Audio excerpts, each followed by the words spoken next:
Hiya, Barbie. Hi, Ken. You want to go do a podcast? Sure. Jump in.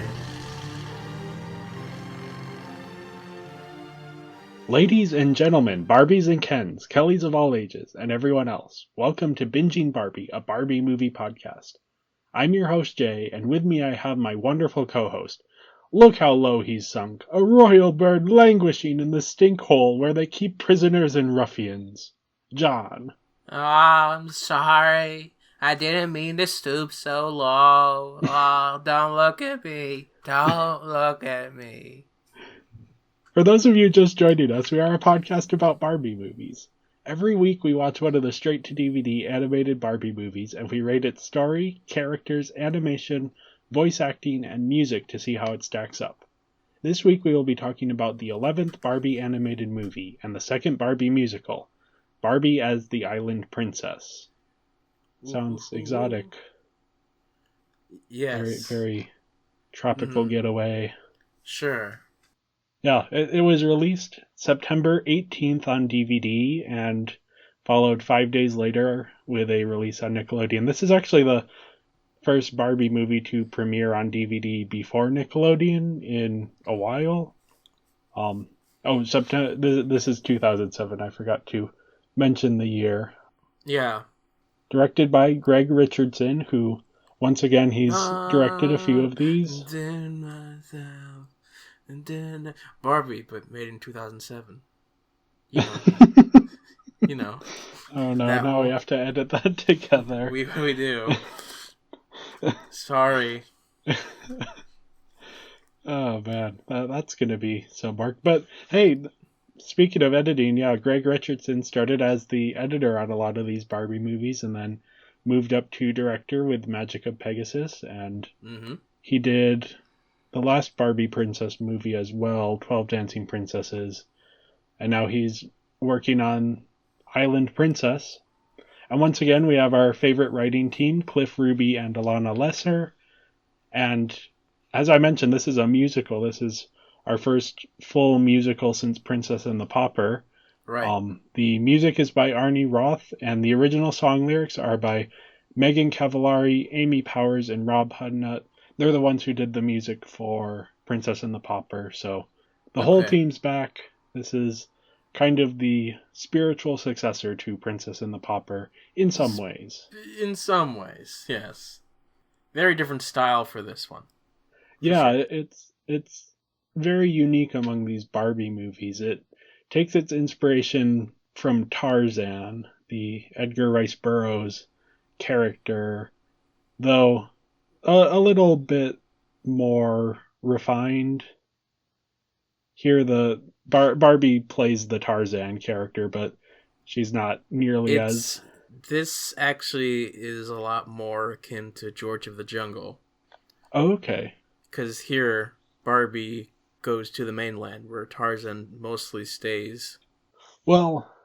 At least the Disney version. Yeah, the original Tarzan story is he's an English lord who, as a kid, gets stuck on this island, and I believe he actually does go back to England. And there's actually a movie from the 90s a live action adaptation where they show him going back to England and being part of high society there. But yeah, the story of Tarzan, as a lot of people are familiar with it, is more about the island, whereas here Barbie starts out on the island, and then by the 15-minute mark she's off and away, and we never see the island again. I could also say that this is similar to The Tempest or even The Jungle Book. There's a lot of stories where characters are lost as a child and then raised by animals or some other person, or they're on an island.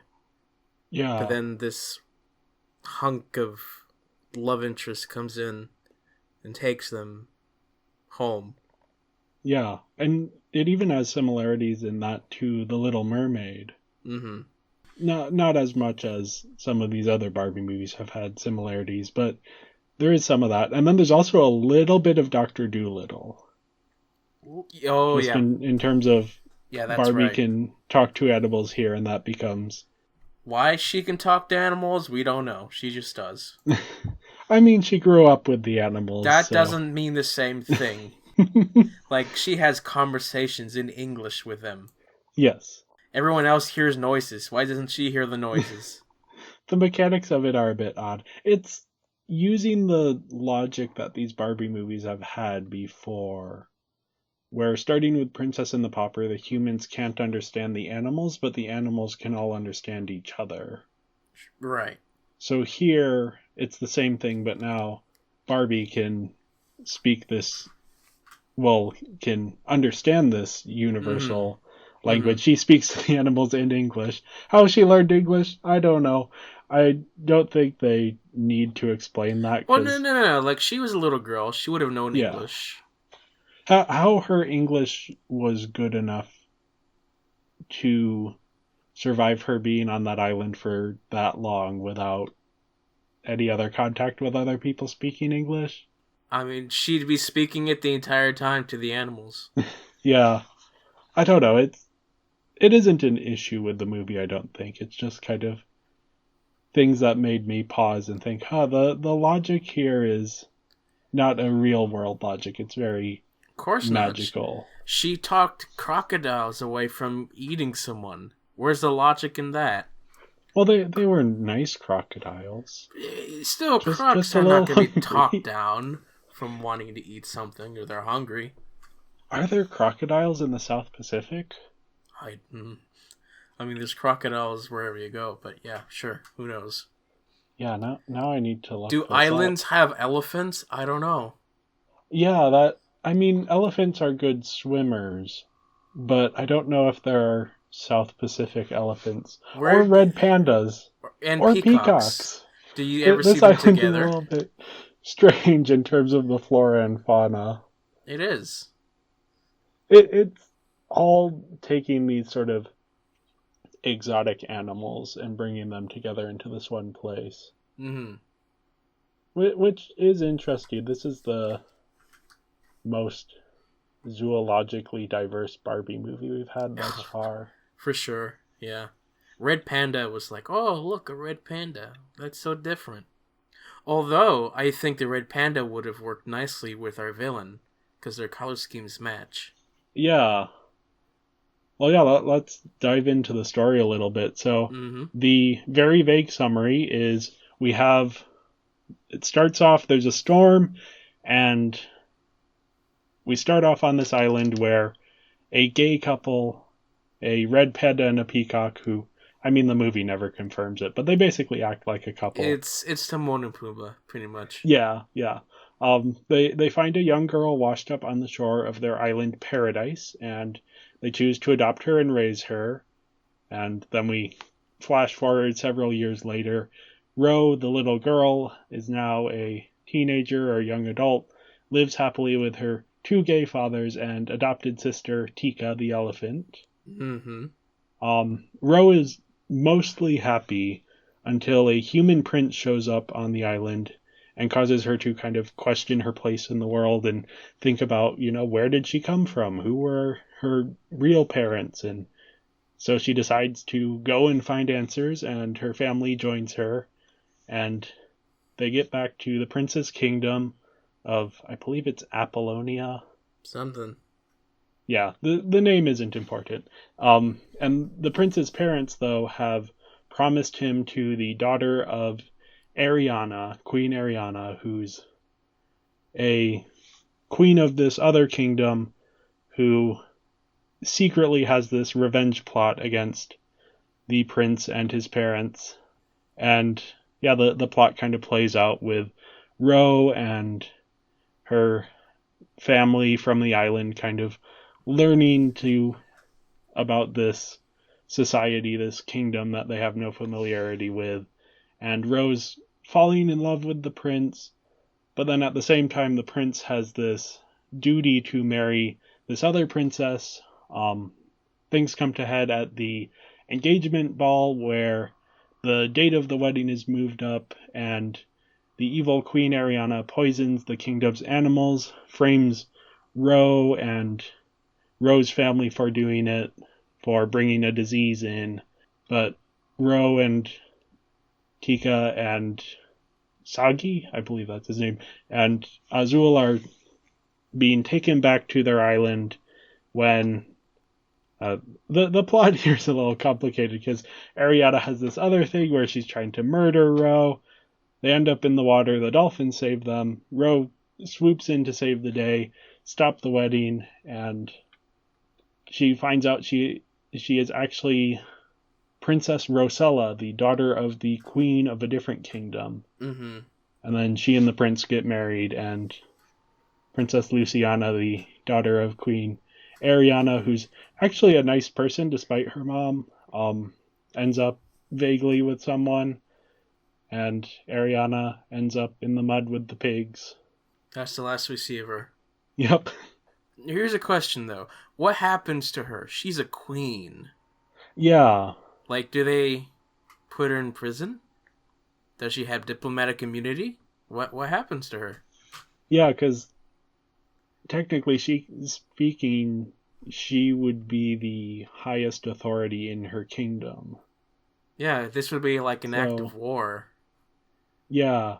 I mean, I assume that Princess Luciana just kind of took over the kingdom, but it isn't really discussed. No, but it does bring up an interesting question, like what happens? Do these two kingdoms go at it? Probably not. Yeah, I don't know what the creators of the movie were envisioning, if anything. I do think the moment when she ends up in the pig pen is actually a really good moment of payoff, because her early in the movie, Queen Ariana sings a song about, "This is who I am. I'm the evil queen that's trying to poison the kingdom," because her family, when she was a kid, tried to poison the king and the queen and got banished for treason and lived on a pig farm. So that is why throughout the movie, Queen Ariana hates the pigs, comments on it at least once. Right, yeah. Then ends up back with the pigs. Kind of a poetic justice there. There's a lot of like things coming full circle in this film. Yeah, the third act brings a lot of disparate elements together. I think the third act of this one is a lot of moments of this film, I think, reuse moments from Princess and the Pauper, but they fix some of the issues. For instance, Princess and the Pauper had a wedding, which was odd, but this one, the wedding makes sense. Yeah. Also, it's a similar evil villain plan of taking over a kingdom, but this one, there's a little bit more to it, where this one's just greedy. She just wants all the kingdoms. There is that revenge element as well. The third act does a very good job just bringing everything back together in a satisfying way. Because you also have things like, I mean, there's a lot of plot lines going on. You have Ro trying to sort of find her place, trying to fit in with this high society, but then also not lose sight of who she is. Then you have Prince Antonio, who's sort of torn between duty and love, kind of similar to Princess and the Pauper, though, with the gender roles reversed. Tika the elephant has maybe the biggest arc in the movie, where she's afraid of Ro leaving her, and so she has to learn to trust Ro. Ariana has her evil plot to take over the kingdom, and the movie's just kind of setting these things up throughout the first two acts, and they're kind of all over the place, jumping back and forth between these plot lines. But then once the conclusion begins, all of the plot lines kind of come together. Yeah, it's also very much based in the characters and their motivations, because we have a bunch of characters whose wants and desires influence their actions in a way that drives the plot forward, rather than the plot happening and the characters reacting to it. We have things like Ro wants to find out where she's from, and that causes a lot of the plot to fall into motion. Antonio makes a lot of decisions, some of them a bit impulsive, because he's not quite sure if he should choose duty or love. Tika the elephant does a lot of things throughout the movie, but especially near the end, where it's like, okay, she's having this very significant influence on the story. Even Princess Luciana, her actions and her motivations are very important to how things play out. And all of these characters have inner conflicts that take the plot in new directions. So, for example, we have Ro. She's torn between her home, her island, and this society of people who she's supposed to fit in with, but doesn't. She has to kind of find a balance between the two. Antonio's torn between his love of adventure and his love of Ro, and then his duty to the kingdom. Luciana is torn between her duty to her mother and her desire for true love. And I don't think we've seen, at least not to this extent, such a character-driven story in these Barbie movies. Usually it's more like, even Princess and the Pauper, it's Preminger has this evil plot, and the heroes are reacting to his plot, to the various elements of it.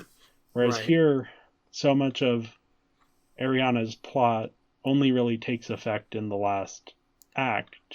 So for the first two acts, it's all of these characters sort of bouncing off each other. Right. I will say, though, I think Ro might be in the beginning, is one of the few that's more responsive, because she doesn't question herself until the prince comes in. I think she should have had one moment of like, I wonder where it came from. I don't know. And then move on. For instance, her song, Asking Questions, I think the opening of that song probably should have been done so much sooner in the film. Because all we see in the beginning is that she's happy with her place. She doesn't have any questions. It's great. Yeah, because once they introduce the idea that she has questions about her place in the world, it feels like it's something that she's been feeling for a long time, but we don't get a sense of that prior to her saying it. Right. So yeah, it could have benefited if we had just one moment of her and her fathers just having a conversation. Like a small little conversation of like, did they keep any of the stuff that they found? Like the jewelry. What happened to the jewelry? It is an interesting side effect of the way that they've structured this movie, where both Princess and the Pauper and this movie are taking a lot of inspiration from the Disney Renaissance musicals, which those musicals had like very specific ways of like structures in terms of which songs go where, which characters have their moments where. And then here, this movie sticks more to it than, because Princess and the Pauper starts with an I want song, where the first thing we know about the two main characters is what they want, what are their goals in life. Whereas this movie we start with Here on My Island, which is a song establishing a place. Yeah, this specific musical film felt the most like your typical musical theater experience, where they're not talking about characters. They're talking about location. Sometimes they'll have inner monologue, like the question song, or just something to sound catchy. And I'll speak more into the music later on when we get to that. But yeah, this film, I was like getting towards the end. I was just thinking back through the entire plot, even just the plot. It was like, this feels like your typical musical theater experience. It's like, you got the guy who shows up, meets the girl, they fall in love, and you have this queen thing. Yeah. Even just because starting with a song that establishes location is a very common musical trope. Like, even having, like, a love triangle is a common musical trope. With the arranged couple. And it's like, you gotta find your true love. It's very traditional theater. Yeah. And then, like, the I Want song is the fourth song in the movie. It comes after Right Here in My Arms and A Brand New Shore. That's when I Need to Know, the song where both Ro and Prince Antonio, Ken. that's his name, Ken, are both singing What They Want. And then we get the villain song, and we get the Getting Ready for the Ball song. We get the rat song, which it's an interesting inclusion. I like it, but it is kind of the song you need least here. It is. And then we have Always More, which is the song that Ro sings to Tika. That's sort of the end of the second act, beginning of the third act song. I think the best song is probably the last one. Okay. The reunion song. Right Here in My Arms? Yeah, with the mother. Yeah, that's the one that pays off, because in the beginning you hear half of the song. It's an actual plot element versus here's a catchy song. Yeah. That's the one that feels the most diegetic. That one and the question song, kind of. Yeah. Because the question song is happening in the characters' minds for the most part. What I do like about I Need to Know a lot is that, and multiple of the songs in this movie, is that they very clearly come at points where the characters can no longer express what they need to express in words. So, for example, I Need to Know starts with Ro's family has gathered around, and I believe Sagi asks her, like, or maybe it's Tika asks, like, why do you want to go with this prince? What's your motivation here? And she can't really find the words for it, so instead she sings this song. And the song then expresses these emotions that she can't say. And then I think Always More as well comes at a point where Ro doesn't quite know how to explain to Tika this idea of love as a growing thing, not as a confined and finite resource. So yeah, she breaks into song. And yeah, it is interesting comparing this to Princess and the Pauper, in that this feels more like a traditional musical. Right, and I'm not the biggest fan of traditional musicals. Yeah, I for me it really depends. For me, a lot of it is how long the musical is. Right. And this is relatively short. It's longer for a Barbie movie, but not particularly long. It is, I believe, an hour and 23 minutes. Mm-hmm. It's interesting how it follows a lot of the formal structures of these movies. The third act of this movie is also great because it's really exciting. Because you have a lot of these sort of big things happening where it's like, there's poisoning, there's political intrigue, there's attempted murder, there's an elephant chase. It's the kind of excitement we haven't seen in quite a few movies. Right. Why was Ro put into prison? I believe it was just like a quarantine type thing. No. No? No. What is the... Oh, no. Because she comes back to the island. Or to the kingdom. No, it's not that. No? It's like after, it's like, her Her animals must be, like, causing plague and disease. We'll throw her in prison. Yeah. I I don't know. assumed it was just a quarantine type Yeah, but, like, thing. they specifically referred to her as a prisoner. Yeah. I'm pretty sure. I guess they just needed a scene in prison or something. Yeah, because, like, Ken's like, you throw her in prison, let her go back to her island, and I'll marry this other chick. Yeah. That's the only thing I'm very questioning, is, like, why is it necessary to put her in prison? It's not her fault. She has a plague. Yeah. Like, quarantine would make sense, but in a prison where she's not being treated well. Well, yeah. Overall, I gave the story a 4 out of 5. I think it all comes together really well in the end. And I like that it's character driven. Mm-hmm. I give it a 3.5. I still think it's solid, but I don't know. I don't love this one. It could just be the heavy influence of the typical musical theater experience, and I don't love a lot of those tropes.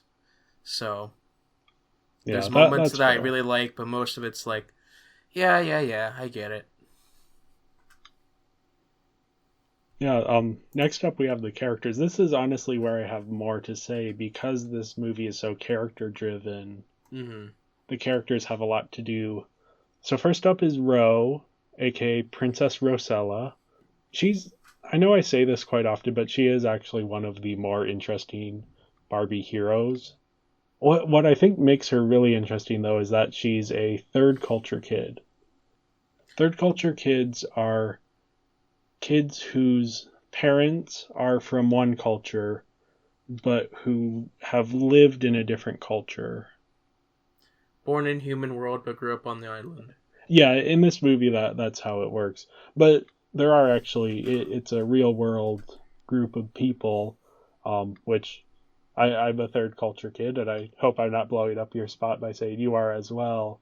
What? I am. No, I am. Yeah, we are. Yeah, we both grew up kind of between Mm-hmm. two different cultures, and it is interesting in how it affects the way you see the world and the way you see things like the concept of home and where do you belong if you're part of two different cultures but not fully a part of either of them, so you don't really belong in either of them. Well, where do you find your place in the world? And that's what Ro's conflict is born out of, where she's on this island and we can kind of presume that she doesn't fully feel like she fits in there, but she has her family and she has this life that she enjoys.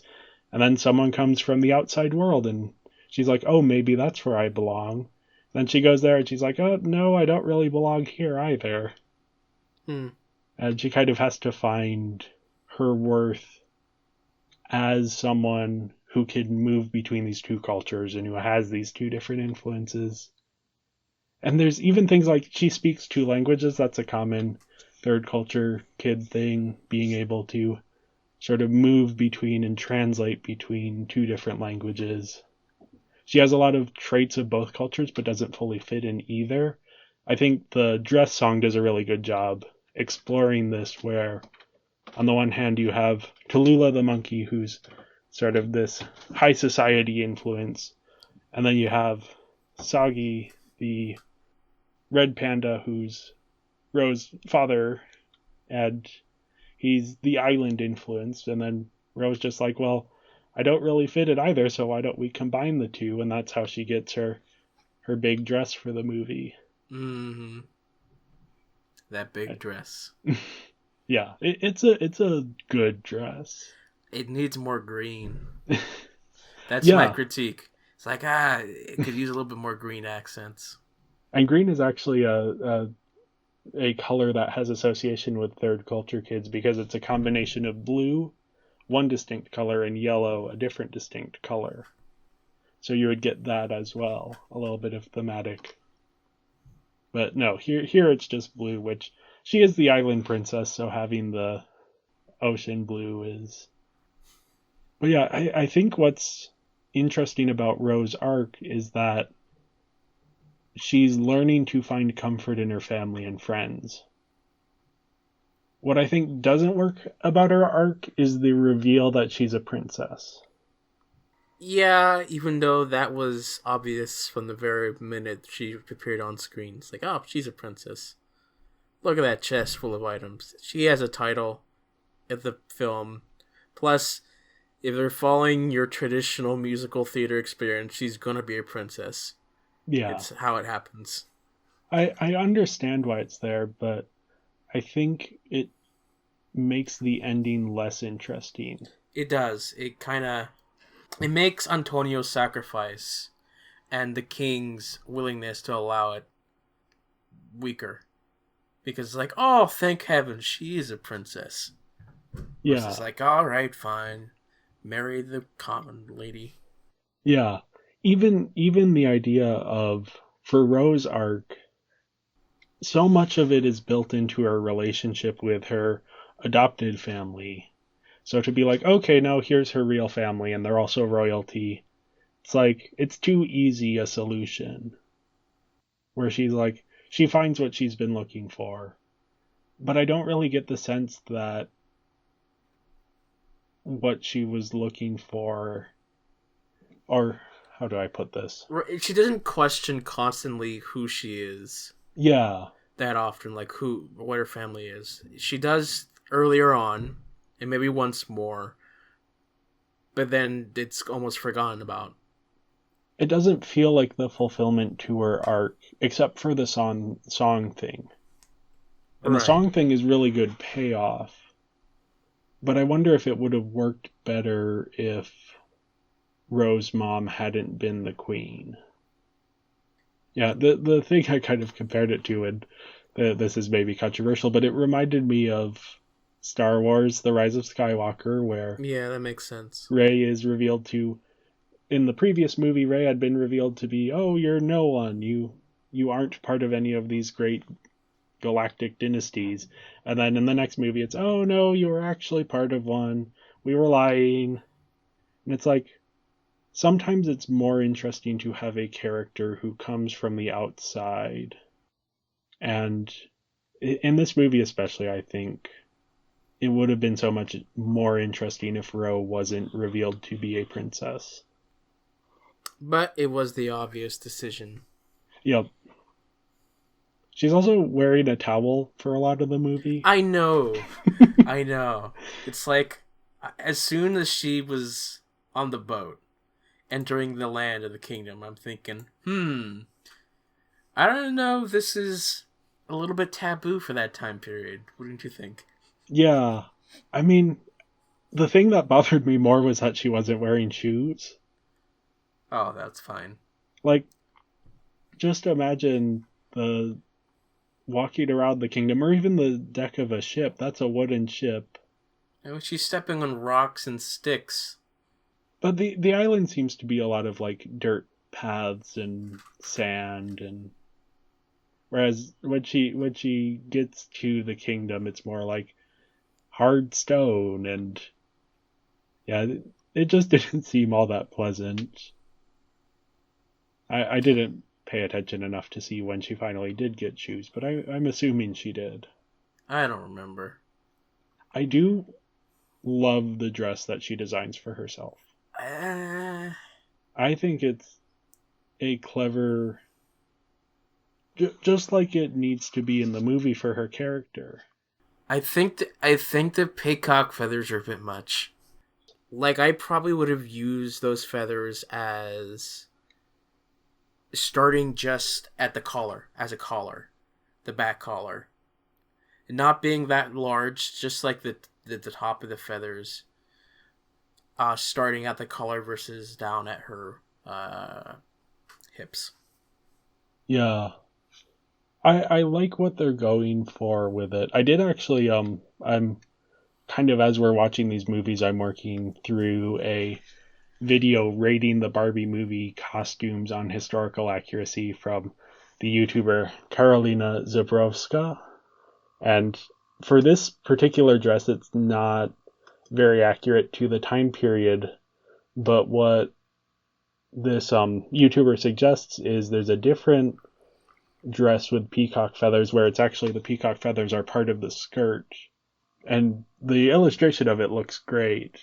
So that would have been maybe the direction I would have taken it, but I don't know. I like how it is in the movie.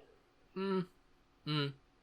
It's at the very least a very good synthesis of these two sides of her character. I get that, but it's too much blue. Not enough other colors. Yeah, the pink is a bit much. It is. It really is. A yellow would have been more, or an orange.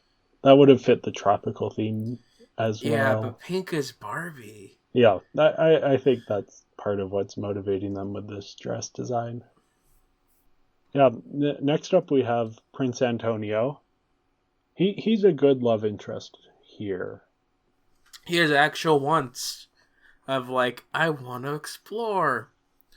Kind of, yeah, it's kind of like Princess and the Pauper. Yeah. He's a role reversal of like, I don't want to be here, I want to explore. But here he marries the girl before exploring. Which, I do like the sort of twist on that where it's like, oh, they're married, but they're going exploring. Like, that's nice. That's the thing that draws them together.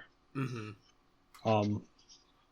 I think what's interesting about him as well is that he makes a lot of decisions based on impulses, which makes the plot more interesting. Where he meets this girl on an island, he's just like, oh yeah, you can come along, come meet my parents.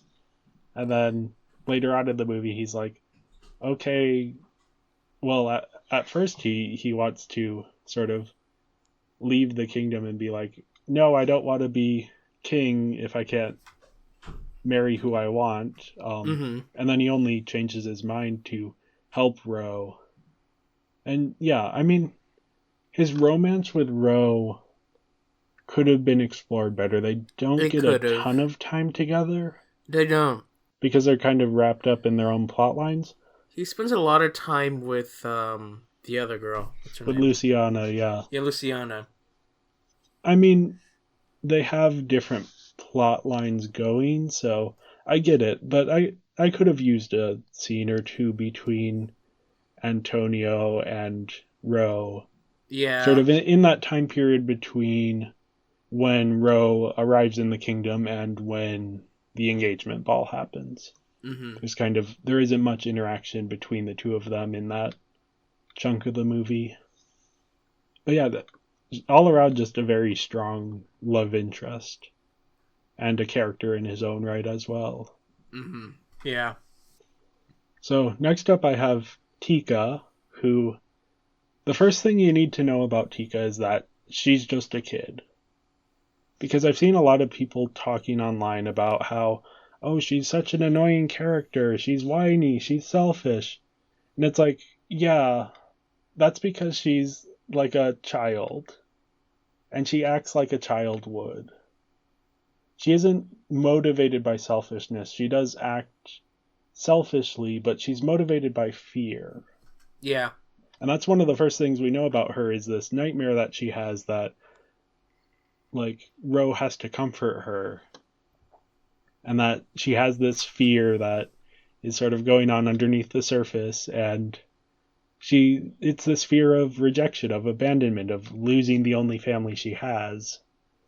And she makes a decision to... There's Prince Antonio leaves a note for Ro. And Tika hides the note because she's worried that Ro will leave her. And it is a selfish decision, but it's also one that I could totally see a kid in this position making that exact same decision. Mm-hmm. And it makes her character more complex. That she isn't just like the perfect stand-up citizen. She's got an inner life going on and these fears that are guiding her decisions. And then yeah, she has, like I said, she has the biggest arc in the movie. Yeah.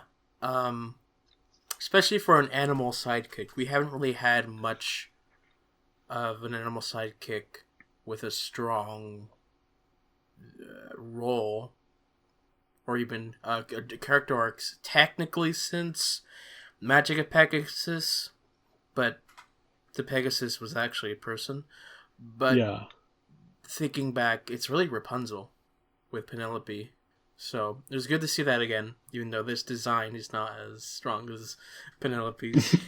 Yeah, her design is a little bit off-putting. Her mouth is a little bit too large. Yeah, like also just having her be next to Saki and Azul, who look exactly like those animals. Her Yeah. a little bit more stylized to look more like a kid-friendly toy to get. Also, just like elephants have naturally wrinkly skin, and Mm, it's a little bit like the textures are a little bit like they aren't as cute on an animated elephant as they are on a real life elephant. Yeah, but yeah. again, I think design wise, a little bit off putting. Character wise, maybe a little bit annoying, but not in a way that is unintended by the movie. Mm-hmm. Now, next up, we have one of Ro's two gay dads, Sagi. Mm-hmm. He's the red panda. He's the more rational and grounded of the two. He's the one who kind of takes on the role of Ro's father figure more so throughout the movie. He's a bit more parental, a bit more sort of aware of what's going on and aware of Yeah. Ro's emotions. But I also just love the scene where he argues about the dress and is giving this fashion advice, which really isn't very good fashion advice, but he cares a lot about his daughter and he understands her identity as someone who grew up on this island, but he doesn't quite understand how to fit that in with this new world that they're joining, this high society of this kingdom. I also love that he is the one who's able to recognize the flag. Yeah, It's such an obscure detail that for him to remember that, like, he is observant enough to point it out. yeah. The very large contrast to Prince Azul Vasu Morantha the Fourth, who is too vain to function. He's Fabian as a Yes, peacock. yes. He's Ro's other gay dad. He is pretty much exactly the personality I would expect a peacock to have. Yeah. Self-obsessed, self-absorbed, but not in a way that's meant to come off as bad. It's more a comedic relief thing. Yeah, no. I didn't really care much about him. I like it. I like his design, but he was just kind of there. Yeah, I mean, uh, we established in the last episode, I enjoy this character archetype.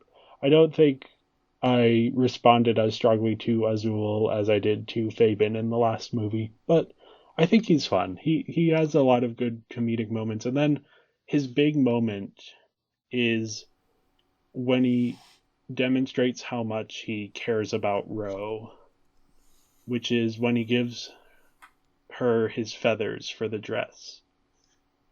And it's this moment, and I wish there were more moments after this, where it's just like, oh, he's being completely selfless, even though throughout the movie he's been established as very vain, but he isn't just vain. Mm-hmm. And even he's just vain and yet selfless in that scene. It's an interesting sort of contradiction that I think they could have explored more, but I like the elements that they have here. And then we have the villains. So Queen Ariana is fun. She's a fun villain. I mean, it's our typical villain. It's the Preminger type wanting to rule the kingdom, except this one's actually royalty. Yeah, she's a bit darker than She is. Preminger. She's She will kill. Like, Yeah. she has killed. She don't care. She married a king of a different kingdom, and they killed him so that she could be in charge, so that she could execute this revenge plot. And that is, I think, more than wanting to rule the kingdom, she is motivated by revenge, which is interesting for one of these Barbie characters to have that. Right, but I feel like most of her dialogue is referring to like, my daughter will rule the kingdom because I rule her. Less of like revenge, because we only really get the revenge aspect once when We she get it in sings her about her song. backstory. Yeah. Yeah. And then even just the idea of poisoning everyone. When she's poisoning the cake, I think she even says, like, finally I will have my revenge, or a line to that same effect. I mean, she's not the most memorable villain we've had, No. but she is darker in a fun way. And also, I just love her hairdo. She has, I believe it's the similar hairdo to the villain in the last movie, whose Yeah. name escapes me. I don't know. Someone. Wasn't she? Duchess Rowena, that's who it was. Yeah. Yeah. Two very good designs, specifically in their color schemes. Although I like Yeah. Rowena better. Yeah, Rowena had the more intricate dress. But yeah, Ariana has the sort of the maroon and red. Yeah. The red panda design, pretty much. Yep. And yeah, her daughter is Princess Luciana, who we don't get to see a ton of her, but she's a really solid character. I like that she is actually really nice. And that it's very clear that, like, both she and Antonio are good people, but they just have absolutely nothing in common. Like, it's almost comical how little they have in common. That scene where they're dancing at the ball and they're trying desperately to find some connection and they just can't. It's a fun moment. And you can clearly tell that, especially Luciana, she wants this to work because she's motivated by a search for true love. Yeah. But she's not going to force anything. No. Which is the opposite of her mother. The other royal characters we have here are King Peter and Queen Danielle. They are Prince Antonio's parents. And they don't quite understand their son. They see his longing for adventure as kind of like a phase. Whereas for Antonio, it's more of like a deep passion. And they aren't evil, but they are very pragmatic in a way that makes them a little cold. Like, King Peter does not hesitate to move the wedding up when he realizes that there's a chance his son might do something to call the wedding off because he's in love with someone else. And yeah, I mean, they're kind of the typical king and queen characters in these sort of duty versus love romances. Right. But they serve their purpose. They're there. They cause problems, but they're there. Yeah. And the queen's pet monkey is Tallulah. Tallulah. Tallulah was first, like, introduced. It took me a couple seconds for me to register that was a monkey. I just looked at her and was like, man, that's one messed up child. Yeah, her design is odd. Very odd. And the fact that she's wearing a tiara. I get the color. I get the design they're going with, but it doesn't work for me. Yeah. I do think as a character she's interesting. Because she actually has a lot of stuff to do here. Until she falls asleep, yeah. Until she falls asleep, yeah. She's kind of this character who understands Ro as sort of they're both kind of in between these worlds of their islands and then this high society life. And I just love the scene where the two of them are connecting and Ro is teaching Tallulah how to climb trees again. I think that's a really fun moment. Mm-hmm. Now, I will say her story has some uncomfortable implications, where she was taken from her home and forced to conform to these high society expectations. Like it says a little bit about the queen that she was like, "Oh yeah, here's a monkey. I want that as my pet. Who will now have to learn manners." Oh, okay. So here's another question. Yeah. How many animals did Ro know on the island? And how come she wasn't surprised to see any new animals? Like, when she went to the mainland, I'm thinking, oh, there's a horse carriage.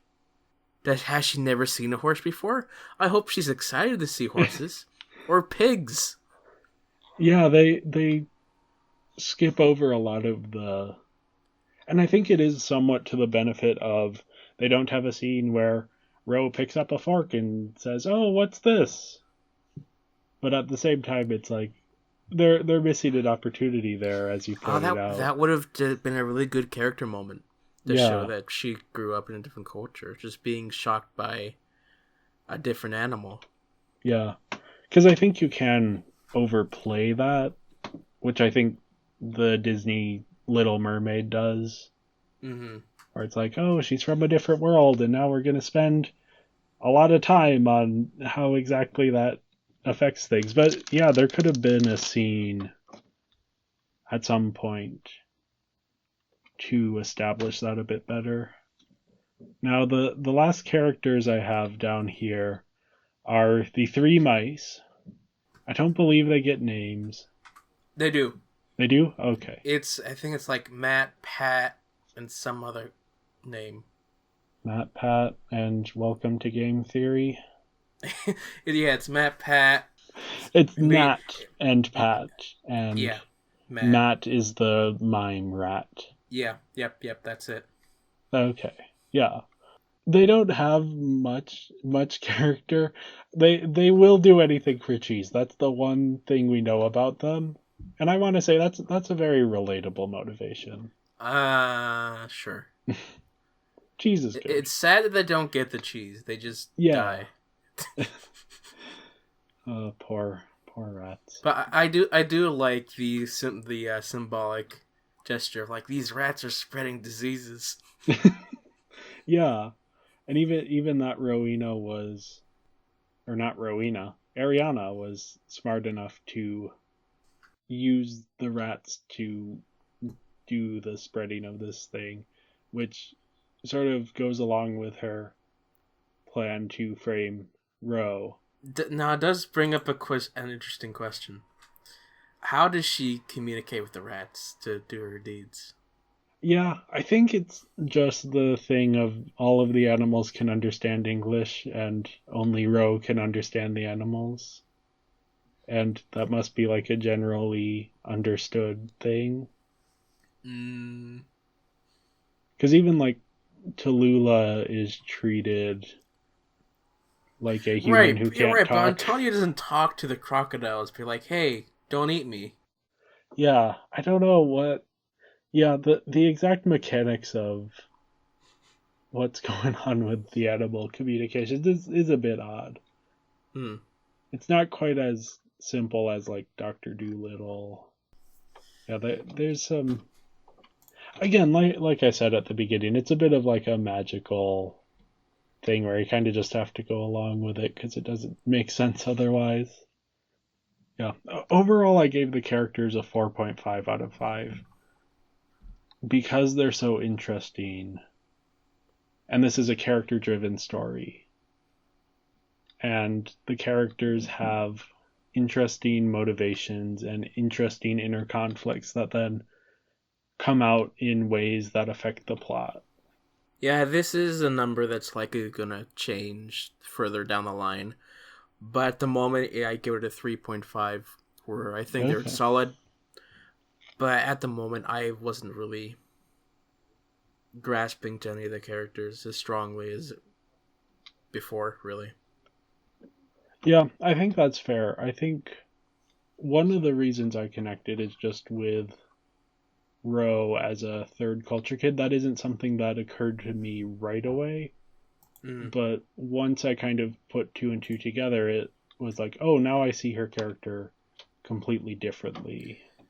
It could also just be like a lot of these characters end up being the musical theater stereotype of, okay, this one has the evil plan, this is the third wheel love interest triangle.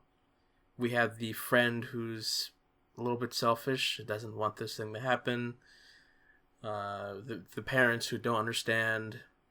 Yeah, it is taking these characters. For me, it all worked, but I definitely understand how. Mm. But animation, Animation, I thought the opening shot was beautiful, yeah. and the rest was okay. Yeah, it was a little bit underwhelming. I think especially the island at the beginning. Like certain areas look really good. The treehouse and the beach areas look good, but Mm. a lot of the backgrounds are just kind of ugly and flat. There isn't enough range in the colors to make it feel lush and alive.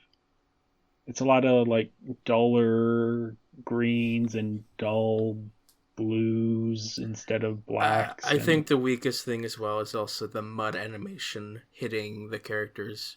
yeah, mud does not look like mud in this movie. No, they're still working on their liquids. Yeah, the water looks great, Water looks great. which is what you need for an island princess movie. Most of the character designs look great too.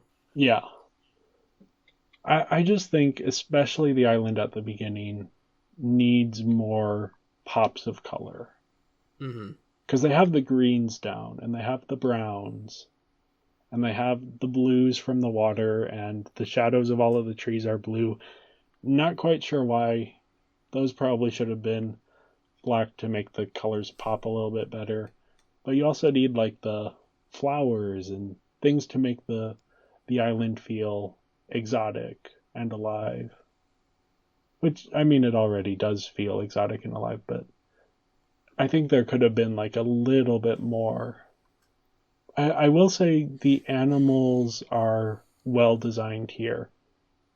Yeah, most of them. The monkey and the elephant could do a little bit more Yeah. work. The textures on them, like Sagi's fur and Azul's feathers, are very well designed. And then even things like they finally figured out how to do dolphins, how to not make the dolphins look like the Joker version of dolphins. Yeah, no, that was great.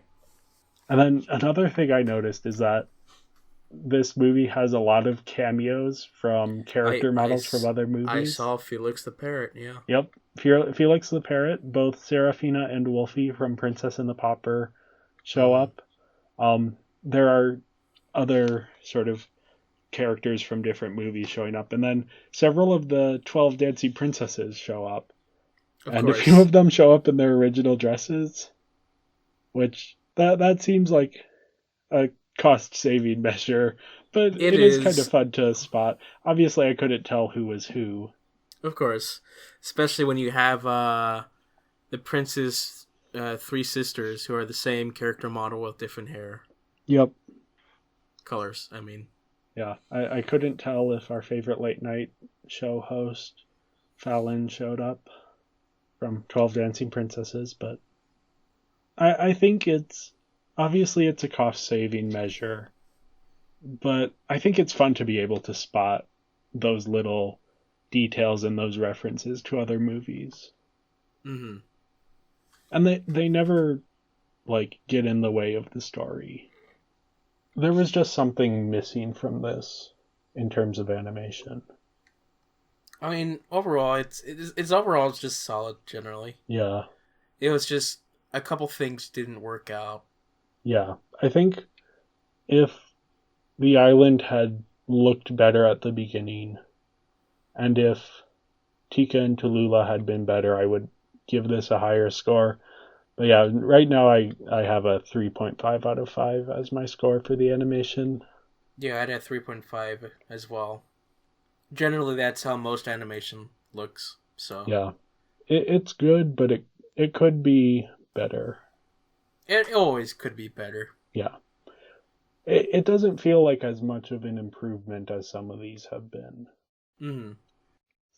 But yeah, next up we have voice acting. We once again have Kelly Sheridan as our protagonist. She's playing Ro. Mm-hmm. Really solid performance once again. Melissa Lyons does her singing voice, returning from Princess and the Pauper and 12 Dancing Princesses, and Mm-hmm. really solid singing voice. The two performances mesh well together. Yeah. Yeah. Yeah, there isn't a ton of technical stuff going on here, but I think just being able to mesh the vocal and the singing performances that's worth shouting out.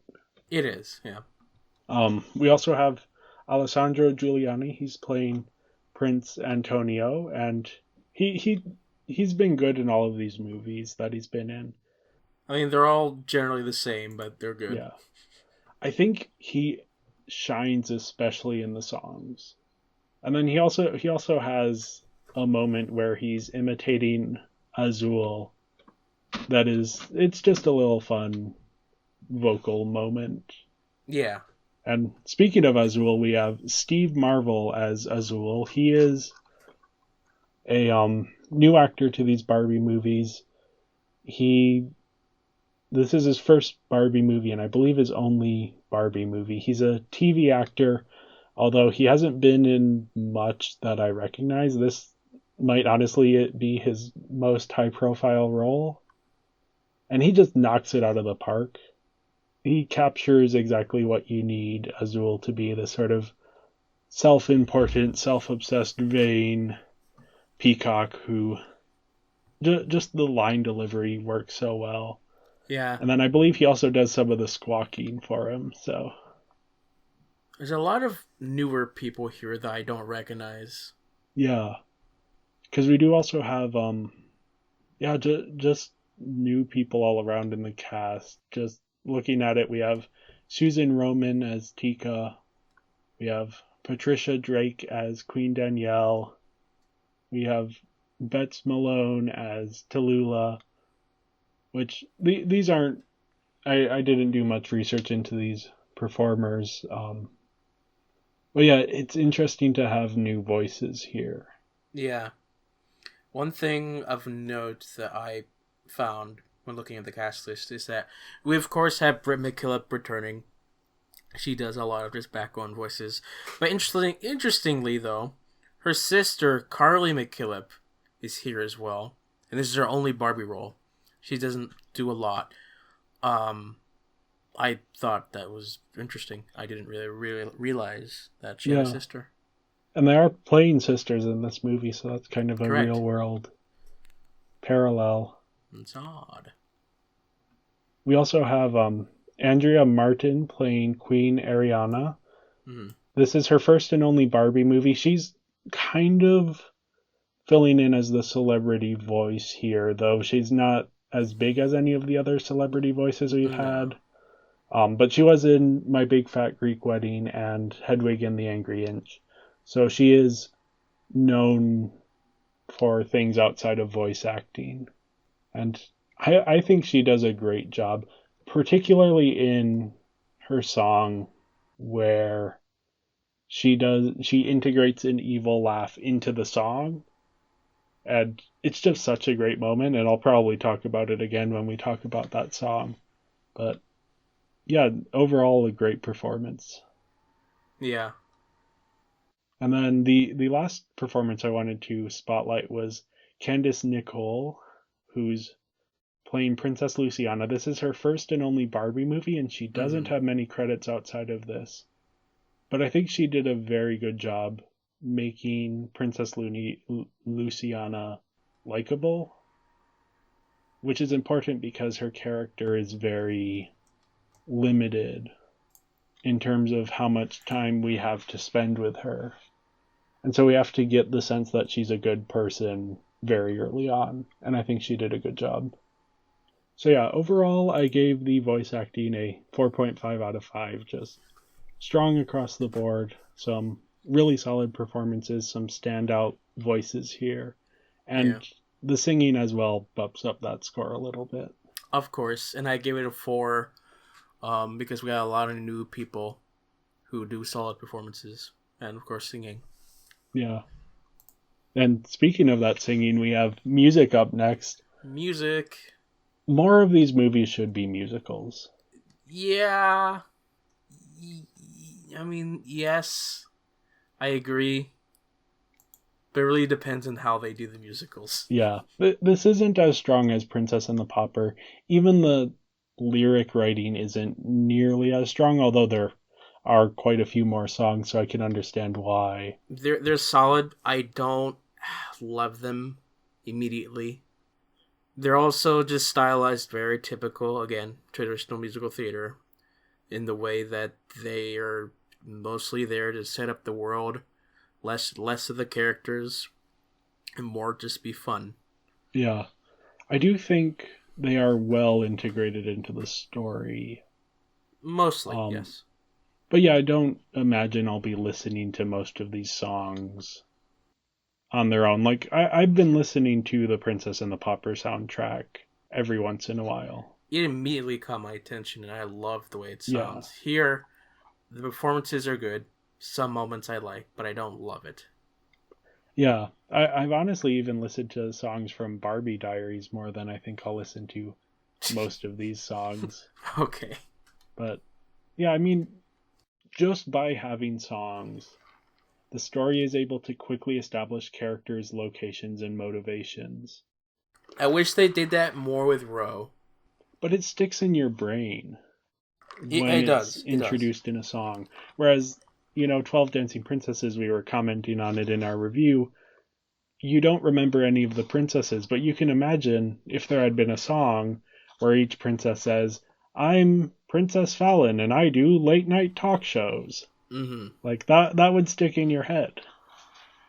So, especially since this movie has a lot of characters and a lot of people you have to keep track of and a lot of plot lines, the music helps fill in the gaps.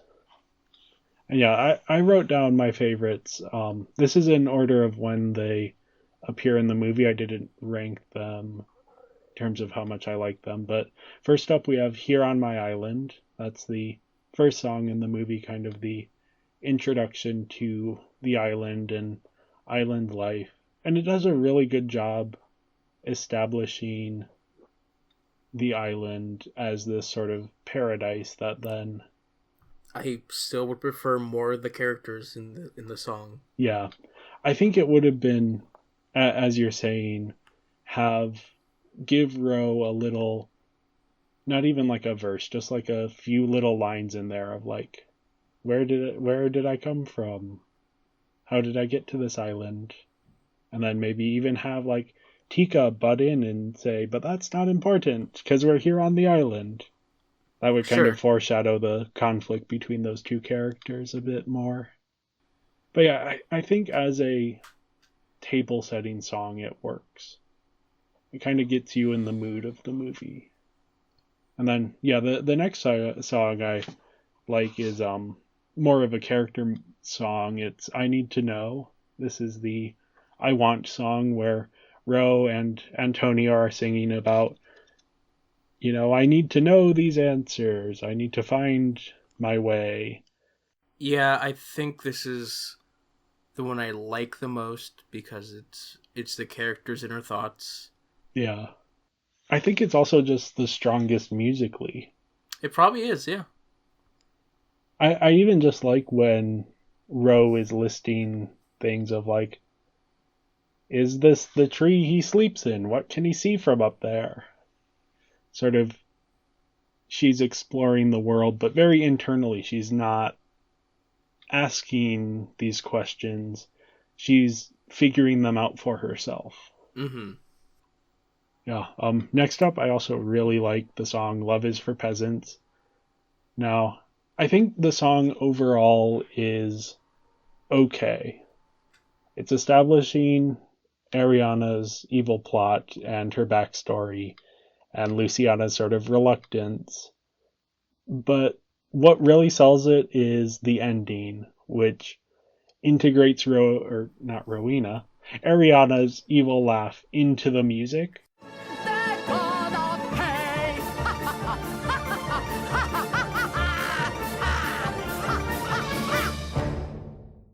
That moment sells the song for me. Yeah, next up, I also really liked At the Ball. This is the song where they're trying to figure out what Ro will wear to the ball. Oh, okay. And it's just kind of fun. There isn't a ton of plot significance, but there is a lot of thematic significance of Rose kind of trying to figure out what her place is, and is she an islander or is she a human, and where does she fit in? And then the conclusion of the song is both Ro being like, okay, let's find a way to synthesize these two things, and then also you have that moment with Azul where he gives up his feathers. Mm-hmm. So yeah, I just think it's such a nice little song to have in there. And then the rat song, it's just fun. Doesn't need to be in there, but I would take it out. It's very traditional musical theater. I could see why they have it, but still. I think having the scene of the rats poisoning the animals without the song would be a bit boring. So I think the song serves a purpose, even though the characters don't really have any role in the plot outside of the song. It does lead into a joke, which is fun. And you kind of know from the very beginning that they aren't going to get anything out of this. And I do like the bit of, like, one of the rats is a mime. Doesn't really affect anything, but I think it's kind of a funny little detail. For me, the music was good. It wasn't stellar, but just for the fact that it's a musical, I bumped it up a half a point. So I give it a 4.5 out of 5. I give it a 4.5 out of 5 as well. It does more to just move the plot along in an interesting way. I had fun with this movie. It's a solid one. I think just for the fact of being a musical, and also for the fact that it's character driven. Yeah, it is solid, but it's just so much like other things I've already seen so many times. Just working in theater, like I see these type of plots so many times, and I'm really tired of them. Which is a shame. But no, this brings my score to 19, which is the general score for like solid films in the Barbie films, which is 76% and a 3.85 star rating. I gave it a 21 total out of 25. That's 84% or a 4.2 on the 5-star rating. That puts it up pretty high here. Mm-hmm. It might break into my top 4. I think it does, yeah. It goes ever so slightly edges out 12 Dancing Princesses. They actually have the same score, but it wins the tiebreaker that we've set up. So yeah, which is the tiebreaker. I don't know if we've mentioned it before, but just for ranking purposes, if 2 movies have the same score, then we go down the list. So first, whichever has the highest story score, whichever has the highest character score, just kind of individually going down. So yeah, since the story was solid, it just edges out 12 Dancing Princesses for me. Okay. Yeah, that was a long explanation for a short. Yeah, like at the moment, it's probably in the mid-range of my 19s. Okay. Like, it'll probably grow. Yeah. But right now, with my musical bias, That's where it stands. Well, any thoughts to take us home? Papayas. Yes, papayas. There should have been more fruit in this movie, although there was quite a bit. Mm-hmm. There were pineapples and coconuts. I'll have to look at the musical numbers to see what fruits they had. Mm-hmm. Anyway, thank you everyone for listening. Make sure you follow us on social media. We are Binging Barbie Podcast on Instagram, at Binging Barbie on Twitter, and Binging Barbie, a Barbie movie podcast on Letterboxd. There you can find an up-to-date list of all of our Barbie movie rankings. If you're curious to see exactly where this movie falls, that's the place to check. And join us next week for a return to the world of Fairytopia. What? With a new set of characters and a new series. Barbie Mariposa. No.